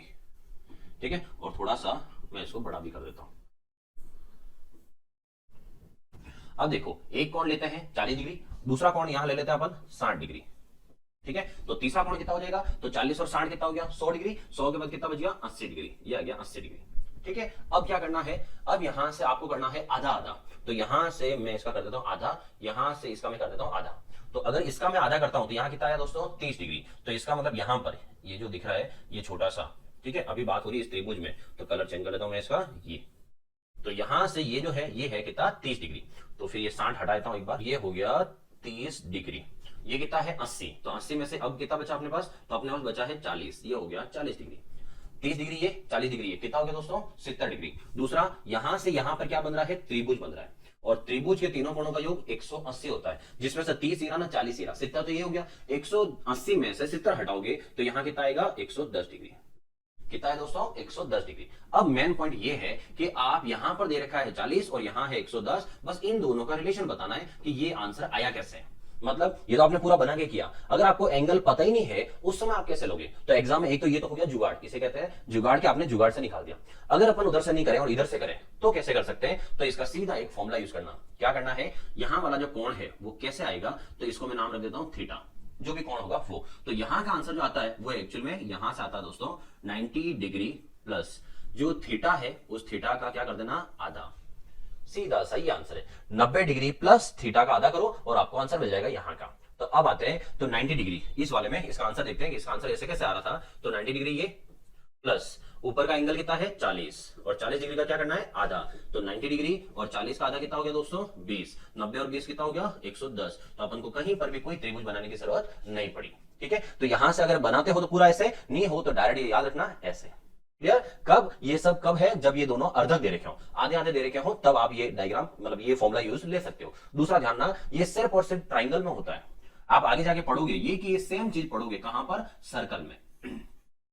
जानना दोस्तों कहां की बात कर रहा हूं मैं, सर्कल में। ऐसे अगर वृत्त के अंदर ये चीज आती है तो उसमें ये रिलेशन नहीं बैठता है। तो बहुत सारों को पता भी होता है कि ये एंगल तो ऊपर वाले का डबल होता है, लेकिन यार ना वो डबल जो है वो त्रिभुज में नहीं होता, वो कहां होता है सर्कल, वृत्त में होता है। तो वृत्त में ये जो एंगल बनता है वो उस वाले का हमेशा डबल होता है। मतलब अगर मैं इसको यहां लिखता 40 डिग्री, तो अगर वो 40 लिखता तो यहां का आंसर फिर कितना आता 80 डिग्री आता। क्लियर है, ये कब है, जब इस तरह से वृत्त बना हुआ हो, उसके अंदर त्रिभुज हो। अभी डायरेक्ट त्रिभुज है तो फिर ये फॉर्मूला रखता है। आ गया होगा समझ में। चलो आगे बढ़ते हैं, आगे देखो सेम वो का वो ये सवाल। ठीक है, फर्क क्या पड़ा है, फर्क ये पड़ा है कि अभी अपने पढ़ा था यहां से इधर कि इधर जो है वो अर्धक हो रहे थे ये वाले। ठीक है, अब जो है अब यहां से अर्धक किसके थे वो, तो ये कोण अंदर वाला था इस त्रिभुज में। ये जो त्रिभुज एबीसी, इस त्रिभुज एबीसी में बी और सी को जो अपने अर्धक किए थे आधे आधे, वो अंदर वाले थे। अंदर वाले मतलब अंतः कोण थे। ठीक है, अंतः कोण थे। अब जो है, अब ये वाला जो है इसके मैं अर्ध कर रहा हूं, तो अगर इसके अर्ध कर रहे हो आप तो इसका मतलब है इसके अर्ध का मतलब हो गया, इस बार हम बात कर रहे हैं बहिष्कोण की। किसकी बात कर रहे हैं दोस्तों? बहिष्कोण की। तो यहां पर जो बाहर वाला एंगल है उसके बहिष्कोण की बात हो रही है, और यहां से ये लाइन है ऐसे। क्लियर? तो अब देखो क्या करना है, जैसे आप चाहो तो इसका भी सेम है, वापस आप एग्जांपल ले सकते हो। कैसे? यहां से कोई एंगल ले लो, वहां से सेम, जैसे पिछला सवाल था 40 डिग्री, ये 40 डिग्री, 40 डिग्री लिया था, फिर इधर अपन ने लिया था कितना 60, तो 60 का कितना हुआ था 30 30, ऐसे ऐसे करके अपन ने पूरा किया था। ठीक है, अब सोचो अंदर वाला अगर 60 है तो बाहर वाला एंगल कितना हुआ, क्योंकि एक लाइन पर बनने वाला पूरा कोण कितना होता है 180 होता है। 180 में से ऊपर वाला ये कितना हो गया दोस्तों 30 डिग्री, तो ये अगर 30 है तो बाहर वाला ये कितना हो गया, तो वो 30 है तो ये वाला कितना हुआ 120 डिग्री, और 120 डिग्री का अगर मैं आधा करूंगा तो कितना आएगा 60 डिग्री, कितना आएगा 60 डिग्री, और ये वाला भी कितना आएगा 60 डिग्री। क्लियर? उसके बाद अगर मैं इधर के एंगल की बात करूं तो 60 हो गया 40 हो गया, 60 और 40 कितना हो गया 100, 100 का आधा कितना आया, तो सॉरी 100, 180 में से 100 चला गया, बचा कितना 80। अगर ये वाला 80 है तो बाहर का कोण कितना हुआ, तो अगर ये 80 है तो बाहर का कोण हुआ कितना 100, क्योंकि 180 टोटल, तो 100 और 100 में से आधा कितना हुआ 50, कितना है दोस्तों 50 डिग्री। अब ये देखो वापस ये वाला आपका एक त्रिभुज है, इस त्रिभुज के तीनों कोणों का योग कितना होगा 180 होगा, उसमें से ये कितना है 60 है, ये कितना है 50 है, तो 60 और 50 कितना हो गया 110 डिग्री। अब 180 है, 180 में से ये हो गया कितना 110 डिग्री, तो 110 डिग्री में से बचा कितना वो यहां आ जाएगा, तो बचा हुआ कितना है 70 डिग्री। 50 और 60 110, 110 के बाद कितना बच गया 70 डिग्री, तो यहां का कोण कितना है दोस्तों 70 डिग्री आया। ठीक है, अब ये कि ये आंसर डायरेक्ट कैसे लाया जाए उसके लिए क्या करेंगे, तो ये आंसर किससे डायरेक्ट लाना है, इससे, इस वाले से अगर ये वाला डायरेक्ट लाना हो तो यहां से यहां लाने का रिलेशन क्या होगा, अब आपको मैं वो रिलेशन बता रहा हूं। तो क्या करना, अभी आपने पिछले वाले में क्या किया था, जो 90 डिग्री है उसमें आपने प्लस किया था, किसको, जो ऊपर कोण लिखा उसके आधे को, तो क्या किया था आपने प्लस किया था। तो अंतर कोण जब हो तो आप क्या करोगे प्लस करोगे, लेकिन जैसे बहिष्कोण की बात आए आप प्लस नहीं करोगे, आप क्या करोगे माइनस करोगे। तो 90 डिग्री में से आप उसको माइनस करोगे। ठीक है, तो ये है 90 डिग्री, और जो कोण है उसका आधा करो, तो कोण का आधा कितना हुआ 40 का आधा 20 डिग्री, और 90 में से 20 हटा दो, 90 डिग्री में से 20 डिग्री हटा दो, और 90 डिग्री में से अगर 20 डिग्री हटाओगे तो बचेगा कितना दोस्तों 70 डिग्री, कितना आया 70। इसका मतलब हुआ कि अगर ये कोण निकालना हो तो वो कोण भी डायरेक्ट निकाल सकते हो, उसमें कोई ये पूरा इतना जमेला करने की आपको जरूरत नहीं है। ठीक है, तो ये कोण दे रखा हो तो 90 में से आधा करके ये निकल जाएगा, और अगर ये निकालना हो तो 90 में प्लस करके ये निकल जाएगा। क्लियर है? तो इस तरह से निकाले जाते हैं बाहर के कोण और अंदर के कोण। क्लियर? आगे बढ़ते हैं, और अगला देखो, अब दे रखा है अंतः कोण व बाह्य कोण के अर्धक जहां पर मिलते हैं, बाह्य कोण के और अंतः कोण के अर्धक जहां मिलते हैं। तो अंतः कोण का मतलब हुआ ये वाला, ये अंतः कोण, और इसका क्या कर दिया अर्धक। ठीक है, और ये त्रिभुज, अच्छा त्रिभुज किसकी बात हो रही है, इस त्रिभुज की, इस त्रिभुज की बात हो रही है, और इस त्रिभुज में ये वाला बाहर वाला क्या हो गया बहिष्कोण, तो बहिष्कोण का भी क्या कर दिया अर्धक, और अंतःकोण का भी क्या कर दिया अर्धक। तो अंतःकोण का अर्धक और बहिष्कोण का अर्धक जहां पर मिलते हैं वो कोण का इस कोण से क्या रिश्ता होता है ये बताना है। ठीक है, तो इसमें देखो यहां पर मान लो वापस मैं लाता हूं, जैसे एंगल मान लेते हैं 60 डिग्री, ये 60 डिग्री, अब ये 60 डिग्री है और आपसे पूछा जाए कि ये वाला कोण कितना है, तो वापस सेम जुगाड़ है आपके पास, आपको इनको यहां पर कोण ले लो, अपनी मर्जी से कोई भी कोण ले सकते हो। अब मर्जी से अगर मैं कोण लेता हूं, मान लो इस बार मैं इसको ले लेता हूं यहां से 70, अगर 70 लेता हूं ये कितना हुआ 35, और ये भी कितना है 35, क्योंकि आधा कर दिया, 60 ये ले लिया मैंने 70 ये ले लिया, तो 60 और 70 कितना हो गया 130। अब 130 के बाद बचा कितना, तो 180 में से 130 इधर चला गया, तो बचा कितना 50 डिग्री। ठीक है, ये हो गया, ये जो ग्रीन आपको दिख रहा है इस ग्रीन वाले त्रिभुज के तीनों कोणों का योग 180, 60 70 130, 130 और 50 180। अब आते हैं, वो कह रहा है कि यहां का कोण निकालना। अब आप समझो, जब आपको अंदर का कोण पता है तो बाहर का कोण भी पता ही होगा आपको। तो अगर अंदर है 30 तो बहिष्कोण के दो तीन तरीके हैं। बहिष्कोण जो होता है वो सम्मुख वाले अंतः कोणों के योग के बराबर होता है। ऐसा नहीं याद हो तो सीधी लाइन है और सीधी लाइन पर 180 डिग्री बनता है। 180 डिग्री में से ये कितना हुआ 50, तो बाहर वाला कितना हुआ दोस्तों 130। 180 बनना है, 130 में से ये कितना हुआ, ये हुआ 65, तो ये भी कितना हुआ 65, क्योंकि हमने बहिष्कोण का भी आधा आधा किया है। क्लियर? अब आते हैं, यहां से ये जो आपको दिख रहा है ट्राइंगल, ठीक है, यहां से यहां तक ये पूरा ट्राइंगल बन रहा है। अब इस ट्राइंगल में यहां पर कोण देखो आप, ये कोण कितना है 35 डिग्री, तो एक कोण पता चल गया हमें 35 है। दूसरा कोण कितना है, तो यहां से ये दोनों मिला के लेंगे क्योंकि कोण तो पूरा बन रहा है, तो 50 और 65 डिग्री, तो 50 डिग्री और 65 डिग्री, ये 65 डिग्री और ये 50 डिग्री। अब ये मिला दो कि दो कोणों का योग कितना हो गया। ठीक है, तो इसको अगर मिलाते तो 65, ये 65 और 35 मिलकर तो हो गया 100, और 100 और 50 कितना हो गया 150 डिग्री। इसका मतलब ये दोनों कोणों का योग हो गया 150 डिग्री। अगर ये 150 है तो इसका मतलब तीसरा जो कोण बनेगा वो कितना आएगा 30 डिग्री। कितना आएगा दोस्तों 30 डिग्री। मैं आपको पूरा प्रूव करके भी बता रहा हूं कि अगर आप अपनी मर्जी से कोई भी कोण लेते हो तो एग्जाम में सवाल रहेगा नहीं, आप अपनी तरफ से कर सकते हो।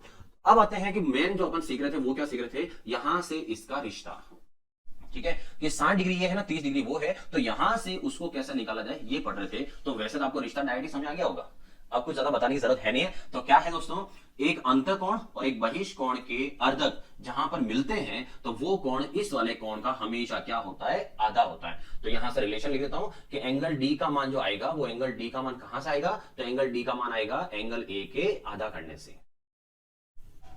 ठीक है, एंगल डी का मान कहां से आएगा दोस्तों, एंगल ए का क्या कर देंगे अपन, आधा कर देंगे, उससे मिल जाएगा एंगल डी का मान। क्लियर, चलिए आगे बढ़ते हैं। और आगे लिखा हुआ है त्रिभुज का अंतःवृत्त और परिवृत्त। तो त्रिभुज का जो अंतःवृत्त है और जो परिवृत्त है वो, तो अंतःवृत्त यहां से, ठीक है, और त्रिभुज कौन सा है, तो त्रिभुज में यहां पर मैं आपको क्या बताता हूं, त्रिज्या है। त्रिभुज यहां पर कौन सा लेना है आपको, समबाहु, क्योंकि ये सब समबाहु से डिसाइड होते हैं। तो समबाहु त्रिभुज है, समबाहु त्रिभुज का अंतःवृत्त बना तो अंत केंद्र से बना, और परिवृत्त जो बना है वो भी कौन सा है, तो यहां से केंद्र है ये, और यहां से ऊपर बड़ी वाली जो भुजा है ये वाली, तो ये वाली क्या हुई, परिवृत्त त्रिज्या, क्योंकि सर्कल उससे बना हुआ है। तो अंतःवृत्त मतलब अंदर वाला और परिवृत्त मतलब कौन सा हो गया, बाहर वाला। ये अंतःवृत्त और परिवृत्त। अब पॉइंट आता है कि अंतःवृत्त की त्रिज्या और परिवृत्त की त्रिज्या का अनुपात क्या होगा, त्रिज्या क्या होगी, क्षेत्रफल का अनुपात क्या होगा। तो क्षेत्रफल का अनुपात, ये तो अपन क्षेत्रफल के टॉपिक में उधर पढ़ते हैं। तो दोस्तों अपन को निकालना है कि अंतःवृत्त की त्रिज्या कितनी होगी और कहां से आएगी, और परिवृत्त की त्रिज्या कितनी होगी और वो कहां से आएगी, ये दोनों आंसर निकालने हैं। तो सबसे पहले आता है कि ये जो यहां से यहां तक जो आपको लंबाई दिख रही है, ये लंबाई अगर ये सीधी लंबाई है, मतलब स्ट्रेट है सीधी, तो स्ट्रेट को क्या बोलते हैं, ऊंचाई। ठीक है, ऊंचाई। और ये जो साइड में दिख रही है, तो साइड में जो होती है वो कहलाती है स्लैंट हाइट, मतलब तिर्यक ऊंचाई। तो अभी ऊंचाई कहलाएगी, वो कहलाएगी सीधी वाली, यहां से यहां तक है ये ऊंचाई है। अब अगर ये पता चल जाए तो अपन यहां पर अंतर्वृत्तीय त्रिज्या निकाल सकते हैं। कैसा निकाल सकते हैं, क्योंकि अभी आगे मैंने आपको पढ़ाया था कि ये हमेशा अंत केंद्र जो होता है वो इस माध्यिका को या इस ऊंचाई को 2:1 में बांटता है। किस अनुपात में, 2:1 में। और दो ये है ना, एक ही है, तो टोटल यहां से यहां तक लंबाई कितनी हुई, मतलब टुकड़े कितने हुए, यूं मानो तो 2 टुकड़े ये ना, 1 टुकड़ा ये, कितने टुकड़े हुए, 3। तो अगर मैं बोलूंगी बड़ा वाला जो टुकड़ा है उसको अगर लिखना हो तो क्या लिखोगे, बड़ा वाला टुकड़ा हो गया 2 टुकड़े कितने में से, 3 में से, 2 टुकड़े 3 में से। और अंतर्वृत्त के लिए मैं बोलूं तो अंतर्वृत्त के लिए बोले तो क्या आएगा, 1 टुकड़ा कितने में से, 3 में से। तो 3 में से 1 टुकड़ा यहां पर है और 3 में से 2 टुकड़े यहां पर। लेकिन किसके 3 टुकड़े और किसके 3 में से 2 है, तो ये पूरी क्या है, ऊंचाई है। अगर इस ऊंचाई के कितने टुकड़े कर दिए जाए, 3, तो ऊंचाई के अगर 3 टुकड़े कर दिए जाए तो 2 टुकड़े यहां जाएंगे, 1 टुकड़ा यहां जाएगा। तो इसका मतलब है ये जो 2/3 और 1/3 है वो किसका है, वो है ऊंचाई का। ऊंचाई का 2/3 और ऊंचाई का 1/3। अब आप समझो, अगर मैं आपको बोलूं यहां से ये लंबाई मुझे निकालनी है तो इसका मतलब अंतर्वृत्त की त्रिज्या यही तो है। अगर मुझे यहां से ये ऊंचाई का 1/3 पता चल जाए तो अंतर्वृत्त की त्रिज्या आ गई। और अगर बड़े भाग यहां से यहां की जो बात कर रहे हैं, ये बड़ा भाग कुछ और नहीं, यही तो है। तो इसका मतलब हुआ कि अगर यहां से यहां तक ये वाली अगर लंबाई पता चल जाए तो इसका मतलब परिवृत्त की त्रिज्या आ गई। तो अपन को यहां से अंतर्वृत्त की त्रिज्या भी मिल रही है और परिवृत्त की त्रिज्या भी मिल रही है। अब कैसे करना है मैं आपको समझाता हूं, उससे पहले आपको एक ऊंचाई पता होनी चाहिए। तो ये क्षेत्रफल का टॉपिक है और क्षेत्रफल के टॉपिक में ऊंचाई आती है। तो ऊंचाई का फॉर्मूला क्या है वो मैं आपको बता देता हूं। ऊंचाई हाइट, ऊंचाई का फॉर्मूला होता है √3/2 मल्टीप्लाई साइड भुजा। ये होता है समबाहु त्रिभुज की ऊंचाई। तो समबाहु त्रिभुज की ऊंचाई वो है, और ऊंचाई का अगर आप इस तरह से निकाल देते हो तो आपका अंतर्वृत्त और परिवृत्त की त्रिज्या तो आ जाएगी। तो यहां से मैं बात करता हूं, तो देखो अंतःवृत्त की त्रिज्या, अंतःवृत्त की त्रिज्या, अंतर्वृत्त की त्रिज्या लेनी है, कैसा लेंगे, ऊंचाई का 1/3, ये पहले ये ले रहा हूं, ठीक है। तो ऊंचाई को रख रहा हूं मैं, ऊंचाई है √3/2 इंटू भुजा, भुजा को लिख रहा हूं मैं ए से, ठीक है, इंटू भुजा इंटू, तो ये तो हो गया भुजा, फॉर्मूला लिख दिया ऊंचाई की जगह। अब साथ में क्या है, 1/3, ये 1/3। अब समझो एक है रूट में 3, एक है डायरेक्ट 3। अब 3 और √3 है तो √3 से ये 3 तो कटेगा, लेकिन कैसे कटेगा वो भी आपको पता होगा कि √3 का √3 से जब गुणा होता है तो √3 इंटू √3 मिलकर क्या बनाता है, 3 बनाता है। √3 मिलकर क्या बनाता है, 3 बनाता है। तो 3 को हटा के आप क्या लिख सकते हो, √3 लिख सकते हो। तो यहां से आगे बढ़ते हैं, √3/2 इंटू ए, और यहां पर 3 को हटा के मैं लिख रहा हूं √3 और √3। क्लियर। तो यहां से 3 को हटा के मैंने ये लिखा है ताकि अपन आसानी से काट सके और आपको मैं समझा सकूं। तो यहां से मैंने √3 से √3 काट दिया। अब क्या बचा है उसको देखो, तो यहां से बचा हुआ ए, और ए का क्या कर दो, अपॉन में 2 लिख रहा हूं मैं इसके नीचे ये, और इसको मैं लिख रहा हूं साइड में पीछे 1/√3। ये आ गई अंतःवृत्त की त्रिज्या, ठीक है। अब आता हूं मैं परिवृत्त की त्रिज्या क्या होती है। तो परिवृत्त की त्रिज्या। परिवृत्त की त्रिज्या में क्या लेंगे, वापस वही सेम √3/2 इंटू ए इंटू 2/3 ऐसे। फिर 2 से 2 कट जाएगा, लेकिन मैं नहीं काट रहा हूं, ठीक है। क्यों नहीं काट रहा हूं वो आगे समझाता हूं आपको। देखो √3/2 इंटू ए, फिर वापस वही 3 को मैं लिख रहा हूं √3 और √3, ठीक है। और फिर √3 से √3 कट गया। अब वापस क्या आया, तो यहां से बचा है a/2, ये a और 2। फिर यहां से देखा जाए तो ये है 2 और अपन में √3, ठीक है। अब मैं आपको बताता हूं कि मैंने इसको 2 से 2 क्यों नहीं काटा। क्यों नहीं काटा, ताकि आप इनको याद कर सको, मतलब इन्हें आप ऐसे दोनों को सिमिलर करके समझ सको कि अंतःवृत्त की त्रिज्या जो है, वो अंतःवृत्त की त्रिज्या देखोगे तो अंतःवृत्त की त्रिज्या में क्या करना पड़ता है। जो भुजा है, ए का मतलब है भुजा, भुजा का कर दो आधा, अंतःवृत्त मतलब छोटा वाला टुकड़ा, भुजा का कर दो आधा और पीछे लिख दो 1/√3। अब 1/√3 कहां से याद रखोगे, ये यहां से। छोटा वाला जो टुकड़ा था वो क्या था, 1/3 था ना, छोटा टुकड़ा 1/3, बड़ा टुकड़ा 2/3। तो छोटा टुकड़ा 1/3 है, तो इसमें पीछे की तरफ कितना डाल देना, 1/√3। और परिवृत्त की त्रिज्या की बात करें तो परिवृत्त की त्रिज्या में पीछे की तरफ क्या लिखोगे, तो परिवृत्त मतलब बड़ी वाली, और बड़ी वाली में क्या लिखा हुआ है 2/3, तो पीछे की तरफ क्या लिख दो 2/√3। छोटे वाले में 1/√3 और बड़े वाले में 2/√3। इससे आपको याद रहेगा कि परिवृत्त की त्रिज्या क्या है और अंतःवृत्त की त्रिज्या क्या है। तो यहां पर करना क्या है, भुजा का आधा किया है और भुजा का आधा करके पीछे बस वो संख्या डालनी है। क्लियर, ये था त्रिभुज, समबाहु त्रिभुज जो है, समबाहु त्रिभुज के अंतिवृत्त और परिवृत्त। तो अंतःवृत्त और परिवृत्त की त्रिज्याओं का अनुपात पूछे आपको क्षेत्रफल के टॉपिक में भी, कि अनुपात क्या है। तो अंतःवृत्त की त्रिज्या ये और परिवृत्त की त्रिज्या ये है, तो अनुपात निकालना कहीं से कुछ नहीं है। ये कितना है 1 टुकड़ा, ये कितने हैं 2 टुकड़े, तो अनुपात क्या हो गया 1/2, ठीक है। आगे मैं आपको समझा देता हूं क्या है। अगर बात करें अंतःवृत्त की त्रिज्या और परिवृत्त की त्रिज्या, ठीक है। तो अंतःवृत्त की त्रिज्या कितनी है 1 टुकड़ा, तो परिवृत्त की त्रिज्या में कितने टुकड़े आ रहे हैं 2 टुकड़े आ रहे हैं, तो इसका वाला अनुपात क्या हो गया 1/2। अगर इसकी जगह आपसे ये पूछा जाए अंतःवृत्त का क्षेत्रफल, ठीक है, अनुपात परिवृत्त के क्षेत्रफल का अनुपात बताओ, तो अंतःवृत्त के क्षेत्रफल का अनुपात और परिवृत्त के क्षेत्रफल का अनुपात बताओ। तो अंतःवृत्त सर्कल की बात हो रही है और सर्कल का क्षेत्रफल क्या होता है πr², तो इधर भी क्या आया πr², ठीक है। इधर की त्रिज्या अलग होगी तो 1 कर देता हूं, उधर की त्रिज्या अलग होगी 2 कर देता हूं। निकालना क्या है अनुपात, और अनुपात में हमेशा कॉमन चीजें कट जाती है, तो पाई से पाई कट गया। अब त्रिज्या, यहाँ की त्रिज्या कितनी है दोस्तों 1, तो 1 का क्या करेंगे स्क्वायर, और यहाँ की त्रिज्या कितनी थी 2, तो 2 का क्या करेंगे स्क्वायर। 1 का स्क्वायर कितना 1 और 2 का स्क्वायर कितना आया 4।